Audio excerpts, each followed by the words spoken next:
ఎక్కడైనా గుమికూడరాదని, రోడ్లపై కానీ బహిరంగ ప్రదేశాల్లో కానీ సమావేశాలు నిర్వహించకూడదని పోలీస్ శాఖ గట్టిగా హెచ్చరిస్తోంది. ఈ ఆదేశాలను అతిక్రమించినట్లయితే చట్టరీత్యా కఠిన చర్యలు తీసుకోబడతాయని సూచిస్తున్నారు. కావున పట్టణ ప్రజలందరూ ఈ విషయాన్ని గమనించి పోలీస్ శాఖ సహకరించవలసిందిగా విజ్ఞప్తి చేస్తున్నారు. ఇది తొరూరు పోలీసు వారి అధికారిక హెచ్చరిక. తొరూరు పట్టణ ప్రజలకు పోలీస్ శాఖ వారి విజ్ఞప్తి.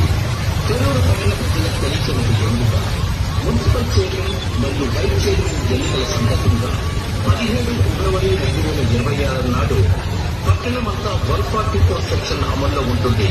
అందువల్ల ప్రజలు ఎవరు కూడా ఇద్దరు లేదా ముగ్గురి కంటే ఎక్కువగా ఎక్కడైనా గుమికూడరాదని, రోడ్లపై కానీ బహిరంగ ప్రదేశాల్లో కానీ సమావేశాలు నిర్వహించకూడదని పోలీస్ శాఖ గట్టిగా హెచ్చరిస్తోంది. ఈ ఆదేశాలు